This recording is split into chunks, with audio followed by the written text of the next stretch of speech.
지금 이 순간 전 세계 10억 명이 계단을 오르며 무릎을 붙잡고 신음하고 있습니다.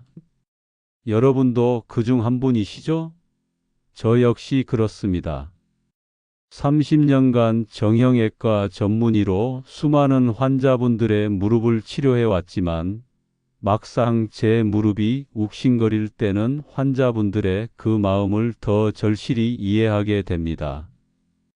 오늘 이 영상이 끝날 때까지만 함께 해주세요. 지금부터 말씀드릴 3단계 비밀 해결책은 분명 여러분의 삶을 바꿀 것입니다. 그리고 이 정보가 도움이 되셨다면 꼭 좋아요 버튼을 눌러주시고 구독까지 부탁드립니다. 더 많은 분들이 이 소중한 정보를 받을 수 있도록 말입니다. 세계보건기구가 발표한 충격적인 자료가 있습니다. 전 세계 관절염 환자가 무려 10억 명에 달한다는 것입니다. 이는 단순한 숫자가 아닙니다. 우리 모두가 겪고 있는 현실입니다. 우리나라는 어떨까요? 60대 이상 어르신의 무려 80% 이상이 크고 작은 무릎 통증을 호소하고 계십니다. 그렇다면 여러분은 혼자가 아닙니다. 저는 현재 63세 정형외과 전문의로 30년간 근무해 왔습니다. 그동안 15,000명이 넘는 무릎 환자분들을 직접 진료했습니다. 하지만 몇 년 전부터 저 역시 아침에 일어날 때 무릎이 뻣뻣하고 계단을 내려갈 때 욱신거리는 통증을 느끼기 시작했습니다. 처음엔 단순한 노화라고 생각했습니다. 그런데 의사로서 제 몸을 정확히 진단해 보니 초기 퇴행성 관절염이었습니다. 바로 그 순간 깨달았습니다. 아무리 의학 지식이 풍부해도 내 몸이 보내는 신호를 직접 겪어야 진정한 이해가 가능하다는 것을 말입니다. 잠깐, 여러분도 이런 경험 있으시죠? 아침에 일어날 때 무릎이 너무 아파서 침대 가장자리에 한참 앉아 계시는 경우 말입니다. 아니면 화장실에 가려고 일어서는데 무릎에서 뚝뚝 소리가 나면서 찌릿한 통증이 올라오는 순간도 있으실 겁니다. 손자가 놀아달라고 할 때 마음은 간절한데 몸이 따라주지 않아서 미안한 마음이 드시는 분들도 계실 것입니다. 아니면 예전에 즐겨 다니던 시장이나 공원 산책길이 이제는 부담스럽게 느껴지시는 분들도 있으실 거예요. 무릎 통증은 단순히 아픈 것에 그치지 않습니다. 우리 일상의 모든 것을 바꿔놓습니다. 산책하던 공원길이 무서워지고 손자와 함께 뛰어노는 것이 부담스러워집니다. 심지어 외출 자체를 꺼리게 되면서 사회적 고립까지 이어질 수 있습니다. 실제로 제가 진료한 72세 김 할머니는 무릎 통증 때문에 2년간 집 밖으로 나가지 못했다고 하셨습니다. 그러면서 우울감까지 겹쳐서 가족들과의 관계도 소원해졌다고 눈물을 보이셨습니다. 하지만 여기서 절대 포기하시면 안 됩니다. 무릎 통증은 충분히 관리 가능한 질환입니다.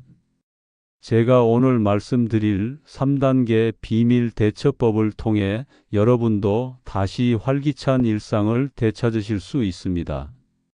지금부터 의사로서의 전문 지식과 환자로서의 생생한 경험을 모두 담아 말씀드리겠습니다. 마지막까지 함께 해주신다면 분명 여러분의 인생이 달라질 것입니다. 1단계 무릎 통증 신호 바로 알기. 왜 초기 신호가 중요한가? 무릎 통증의 첫 번째 단계는 신호를 정확히 인식하는 것입니다. 저 역시 처음엔 작은 뻐근함 정도로 생각했습니다. 하루 종일 서서 수술하고 나면 다리가 좀 아픈 게 당연하다고 여겼죠. 그런데 바로 이런 생각이 위험합니다. 작은 통증이 반복되면 연골 손상이 조금씩 진행되고 결국 심각한 퇴행성 관절염으로 이어질 수 있기 때문입니다. 미국 관절염 재단의 연구에 따르면 초기 단계에서 적절한 관리를 받은 환자의 85%가 수술 없이도 일상생활이 가능했다고 합니다. 반면 방치한 경우에는 5년 내 수술이 필요한 비율이 60%까지 증가했습니다. 위험한 신호들을 놓치지 마세요. 그렇다면 어떤 신호들을 주의 깊게 살펴야 할까요? 첫 번째로 아침에 일어날 때 무릎이 뻣뻣하고 움직이기 어렵다면 주의해야 합니다. 이는 관절 내부에 염증이 시작되었다는 신호이기 때문입니다. 두 번째로 계단을 오르내릴 때 무릎에서 소리가 나거나 통증이 느껴진다면 연골 마모가 진행되고 있을 가능성이 높습니다. 세 번째로 오래 앉아 있다가 일어날 때 무릎이 아프거나 불안정하다면 관절 주변 근육이 약해진 상태입니다. 네 번째로 무릎 주변이 붓거나 열감이 느껴진다면 염증 반응이 일어나고 있다는 증거입니다. 다섯 번째로 날씨가 흐리거나 비가 올 때 유독 무릎이 아프다면 이미 관절염이 상당히 진행된 상태일 수 있습니다. 얼마 전 진료실에 오신 68세 박 할머니 이야기를 들려드리겠습니다. 이분은 1년 전부터 무릎이 조금씩 아팠지만 대수롭지 않게 넘기셨다고 했습니다. 그런데 어느 날 갑자기 계단을 내려가다가 무릎이 꺾이면서 넘어지실 뻔했다고 하셨습니다. 검사 결과 연골이 상당히 닳아 있었고 관절 간격도 많이 좁아진 상태였습니다. 만약 1년 전 초기 신호를 놓치지 않고 적절한 관리를 했다면 이 정도까지 악화되지 않았을 것입니다. 그런데 다행히도 이분은 제가 제안한 치료 계획을 성실히 따라 주셨습니다. 6개월 후 지금은 다시 시장도 가시고 손자와도 산책을 즐기고 계십니다. 그렇다면 병원에 가기 전에 집에서 간단히 할 수 있는 자가진 단법을 알려드리겠습니다. 먼저 의자에 앉은 상태에서 다리를 쭉 펴보세요. 무릎이 완전히 펴지지 않거나 통증이 느껴진다면 관절에 문제가 있을 가능성이 높습니다. 그 다음으로 제자리에서 스쿼트 동작을 천천히 해보세요. 무릎에서 소리가 나거나 균형을 잡기 어렵다면 근력 저하나 관절 불안정성을 의심해 볼 수 있습니다. 마지막으로 계단 한 칸을 오르내리는 동작을 반복해 보세요. 이때 통증의 정도와 위치를 정확히 파악할 수 있습니다. 이런 증상들이 하나라도 해당된다면 결코 방치하지 마시고 지금부터 말씀드릴 2단계 관리법을 시작하셔야 합니다. 2단계 생활 속 관리법 실천하기. 저는 진단을 받은 후 생활 습관을 완전히 바꿨습니다. 그리고 그 결과는 놀라웠습니다. 가장 먼저 시작한 것이 체중 관리였습니다. 5kg을 감량하니 무릎 통증이 눈에 띄게 줄어들었습니다. 이는 단순한 우연이 아닙니다. 의학적으로 보면 체중 1kg이 늘면 무릎에 가해지는 압력은 4kg씩 증가합니다. 계단을 오를 때는 무려 6배의 압력이 가해집니다. 따라서 체중 관리는 무릎 건강의 핵심 중의 핵심입니다. 많은 분들이 잘못된 자세로 무릎에 더 큰 부담을 주고 계십니다. 올바른 걷기 자세만 익혀도 무릎 통증이 30% 이상 줄어든다는 연구 결과가 있습니다. 올바른 걷기 자세는 이렇습니다. 등을 곧게 펴고 발 뒤꿈치부터 착지한 후 발가락으로 밀어내는 것입니다. 이때 보폭은 너무 크지 않게 유지하는 것이 중요합니다. 앉을 때도 마찬가지입니다. 무릎이 엉덩이보다 높지 않도록 주의해야 합니다. 너무 낮은 의자는 무릎에 과도한 압력을 가하기 때문입니다. 일어날 때는 양손을 짚고 천천히 일어나시는 것이 좋습니다. 저는 매일 10분씩 의자에 앉아서 할 수 있는 간단한 운동을 실천하고 있습니다. 이 운동들은 무릎에 부담을 주지 않으면서도 효과적으로 근력을 기를 수 있습니다. 첫 번째 운동은 의자에 앉아 다리를 쭉 펴서 5초간 유지하는 것입니다. 이 운동은 대퇴사두근을 강화시켜 무릎 안정성을 높여줍니다. 처음에는 5회부터 시작해서 점차 20회까지 늘려가시면 됩니다. 두 번째는 벽에 등을 대고 서서 무릎을 90도로 굽혀 30초간 버티는 운동입니다. 처음에는 10초부터 시작해서 점차 늘려가세요. 이 운동은 무릎 전체 근육을 골고루 강화시켜 줍니다. 세 번째는 누워서 다리를 들어 올리는 운동입니다. 이 운동은 무릎에 전혀 부담을 주지 않으면서도 허벅지 근력을 기를 수 있어서 저도 매일 빠뜨리지 않고 실천하고 있습니다. 찜질도 제대로 알고 하면 통증 완화에 큰 도움이 됩니다. 급성 통증이 있을 때는 얼음찜질을, 만성 통증에는 온찜질이 효과적입니다. 저는 아침에는 따뜻한 수건으로 온찜질을, 밤에는 냉찜질을 번갈아 가며 했습니다.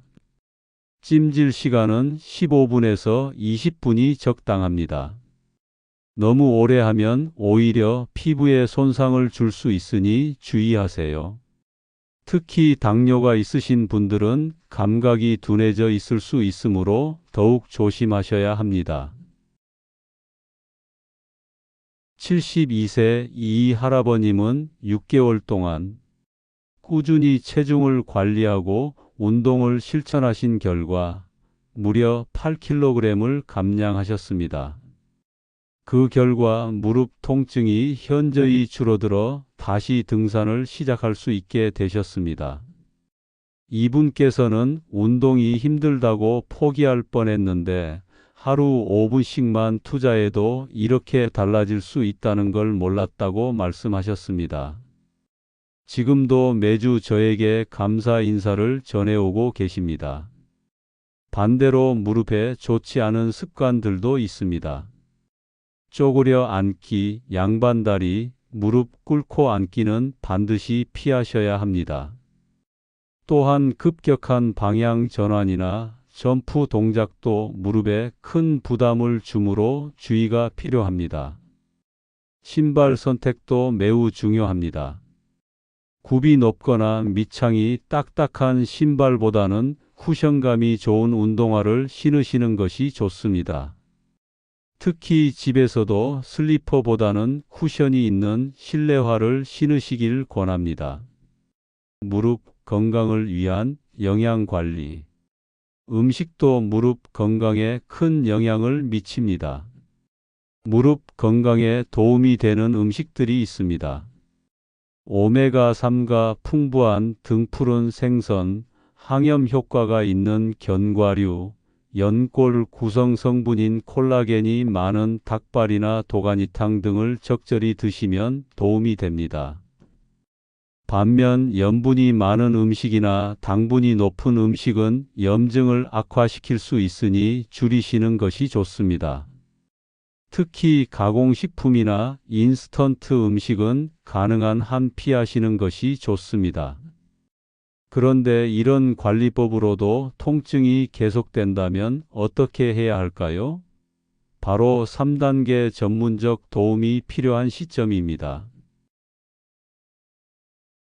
3단계 전문적 도움받기. 저는 의사이면서도 정기적으로 다른 전문의에게 진료를 받습니다. 왜냐하면 객관적인 평가가 필요하기 때문입니다. 3개월에 한 번씩 엑스레이 검사를 받아 연골 상태를 확인하고 있습니다. 환자로서 느끼는 것과 의학적 진단 사이에는 분명한 차이가 있습니다. 따라서 전문의의 정확한 진단과 치료가 반드시 필요합니다. 다음과 같은 증상이 있다면 반드시 병원을 방문하셔야 합니다. 밤에 잠을 못 잘 정도로 아프거나 무릎이 붓고 열이 날 때가 있습니다.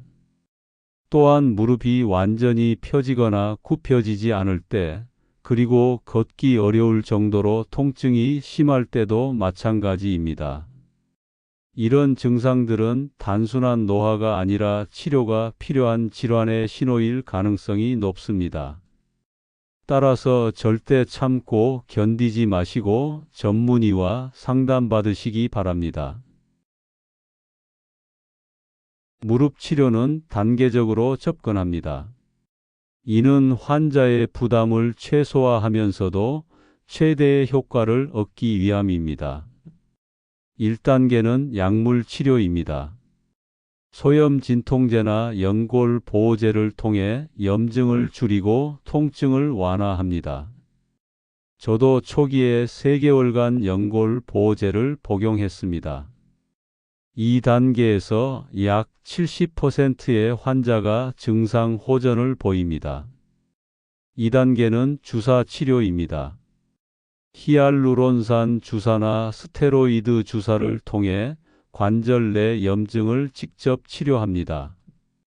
65세 김 할머니는 히알루론산 주사 5차례 후 통증이 크게 줄어 일상생활이 가능해졌습니다. 3단계는 수술적 치료입니다. 관절경 수술이나 인공관절 수술을 통해 근본적인 해결을 도모합니다. 수술이라고 해서 두려워하실 필요는 없습니다.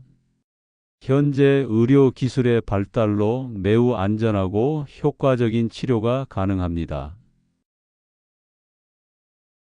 78세 정 할아버지는 20년간 무릎 통증으로 고생하셨습니다. 보존적 치료로 한계가 있어 인공관절 수술을 권했는데 처음에는 나이 때문에 망설이셨습니다. 하지만 수술 후 재활 치료를 거쳐 지금은 매일 3km씩 걷고 계십니다. 진작 수술할 걸 그랬다며 후회하셨습니다. 현재는 건강한 무릎으로 손자들과 즐거운 시간을 보내고 계십니다. 치료만큼 중요한 것이 재활입니다. 저도 물리치료를 6개월간 받았습니다. 전문 물리치료사의 도움을 받아 올바른 운동법을 익히고 근력을 체계적으로 기를 수 있었습니다. 재활치료는 단순히 통증을 줄이는 것이 아닙니다. 무릎 기능을 회복하고 재발을 방지하는 데 목적이 있습니다. 따라서 귀찮더라도 꾸준히 받으시는 것이 중요합니다. 서양 의학적 치료와 함께 한방 치료를 병행하는 것도 도움이 됩니다.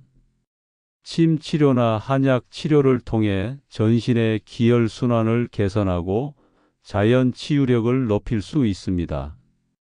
실제로 여러 환자분들이 양방 치료와 한방 치료를 병행하여 더 좋은 결과를 얻고 계십니다. 다만 반드시 전문의와 상의 후 진행하시기 바랍니다. 치료는 일회성이 아닙니다. 저 역시 지금도 꾸준히 관리를 받고 있습니다. 3개월마다 정기 검진을 받고 운동 프로그램을 점검하며 필요에 따라 치료 방법을 조정합니다. 무릎 건강은 평생 가져가야 할 과제입니다. 꾸준한 관리를 통해서만 건강한 노후를 보낼 수 있습니다. 자, 여러분과 함께한 시간이 벌써 끝나가고 있네요. 오늘 배운 중요한 내용들을 다시 한번 정리해 보겠습니다. 1단계 핵심 포인트. 무릎 통증의 초기 신호를 절대 놓치지 마세요. 아침에 일어날 때의 뻣뻣함, 계단 오르내릴 때의 소리와 통증, 오래 앉았다 일어날 때의 불편함 등이 바로 그 신호들입니다. 그리고 집에서 할 수 있는 간단한 자가진단법도 기억하시죠? 의자에 앉아 다리 펴기, 제자리 스쿼트, 계단 한 칸 오르내리기 등을 통해 자신의 무릎 상태를 확인해 보세요. 2단계 실천 방법. 체중 관리가 가장 중요합니다. 1kg만 줄여도 무릎에 가해지는 압력이 4kg 줄어든다는 것을 잊지 마세요. 그리고 올바른 자세와 하루 10분 운동법도 반드시 실천하세요. 의자에 앉아 다리 펴기, 벽에 기대 버티기, 누워서 다리 들기 등은 정말 간단하지만 효과가 뛰어난 운동들입니다. 냉온 찜질도 상황에 맞게 활용하시고 무릎의 해로운 습관들은 피해 주세요. 3단계 치료 원칙. 증상이 심하거나 지속될 때는 주저하지 말고 전문의와 상담하세요. 약물 치료, 주사 치료, 수술 치료 등 단계적 접근이 가능하고 재활 치료를 통해 더 완전한 회복이 가능합니다. 이제 저는 무릎 통증으로 인한 일상의 제약에서 많이 벗어났습니다. 매주 주말이면 아내와 함께 한강 둘레길을 걷고 손자와 함께 공원에서 뛰어놀 수 있게 되었습니다. 물론 완전히 예전과 같지는 않습니다. 여전히 주의해야 할 것들이 많고 꾸준한 관리가 필요합니다. 하지만 적절한 대처를 통해 충분히 활기찬 생활이 가능하다는 것을 몸소 경험했습니다. 여러분도 할 수 있습니다. 무릎 통증은 나이가 들면 어쩔 수 없다고 체념하지 마세요. 60대든 70대든 심지어 80대라도 늦지 않았습니다. 적절한 관리와 치료를 통해 분명히 개선될 수 있습니다. 중요한 것은 의지입니다. 누구나 의지만 있다면 할 수 있습니다. 오늘부터 작은 실천이라도 시작해 보시기 바랍니다. 하루 5분만 투자해도 달라질 수 있습니다. 올바른 자세로 걷기, 간단한 스트레칭, 체중 관리 등 무엇이든 좋습니다. 완벽하지 않아도 괜찮습니다. 조금씩이라도 시작하는 것이 중요합니다. 혼자서는 힘들 수 있습니다. 가족의 도움을 받고 전문의와 상담하며 같은 고민을 가진 분들과 정보를 나누세요. 저 역시 환자로서 여러분과 같은 여정을 걷고 있습니다. 무릎 건강 관리는 마라톤과 같습니다. 빠른 속도가 아니라 꾸준함이 중요합니다. 조급해하지 마시고 자신의 속도에 맞춰 천천히 나아가세요. 실패해도 괜찮습니다. 다시 시작하면 됩니다. 포기하지 않는 것이 가장 중요합니다. 여러분은 혼자가 아닙니다. 전 세계 수많은 사람들이 같은 고민을 하고 있고 많은 분들이 성공적으로 극복하고 있습니다. 실천 가능한 내일의 첫걸음. 내일 아침부터 당장 시작할 수 있는 것들을 말씀드리겠습니다. 아침에 일어나자마자 침대에서 다리를 10번 쭉 펴보세요. 그리고 화장실 갈 때 한 번, 식사 전에 한 번씩 의자에 앉아 다리 펴기 운동을 해보세요. 하루에 총 3번만 하셔도 효과를 느끼실 수 있습니다. 그리고 걸을 때는 의식적으로 등을 펴고 발뒤꿈치부터 착지하는 연습을 해보세요. 처음엔 어색하겠지만 일주일만 하시면 자연스러워집니다. 엘리베이터 대신 계단을 이용할 때는 난간을 꼭 잡고 천천히 오르내리세요. 무리하지 마시고 자신의 페이스에 맞춰서 하시면 됩니다. 희망을 잃지 마세요. 저는 의사로서 수많은 기적을 목격했습니다. 90세 할머니가 무릎 수술 후 다시 걸을 수 있게 되신 모습, 80대 할아버지가 꾸준한 운동으로 통증에서 해방되신 모습들을 봤습니다. 나이는 숫자에 불과합니다. 중요한 것은 포기하지 않는 마음입니다. 여러분 모두에게는 충분한 가능성이 있습니다. 지금 당장 무릎이 아파서 절망스러우실 수도 있습니다. 하지만 오늘부터 작은 변화를 시작한다면 3개월 후, 6개월 후 여러분의 모습은 분명 달라져 있을 것입니다. 여러분의 무릎은 여러분이 걸어온 인생의 모든 순간을 함께한 소중한 동반자입니다. 그 동반자가 지금 도움을 요청하고 있습니다. 이제 그 신호에 귀 기울이고 더 잘 보살펴 주시기 바랍니다. 저는 의사로서 그리고 여러분과 같은 환자로서 이 여정을 계속 함께 하겠습니다. 더 많은 분들이 무릎 건강을 되찾을 수 있도록 지속적으로 도움이 되는 정보를 나누겠습니다. 오늘 말씀드린 3단계 비밀 대처법이 여러분에게 조금이라도 도움이 되셨다면 꼭 좋아요 버튼을 눌러주시고 구독까지 부탁드립니다. 여러분의 작은 관심과 참여가 더 많은 어르신들에게 희망을 전할 수 있습니다. 그리고 댓글로 여러분의 무릎 상태나 고민을 남겨주세요. 가능한 한 모든 댓글을 읽고 답변 드리겠습니다. 함께 소통하며 서로 힘이 되어 드리겠습니다. 또한 이 영상을 무릎 통증으로 고생하시는 주변 분들과 꼭 공유해 주세요. 여러분의 작은 배려가 누군가에게는 큰 희망이 될 수 있습니다.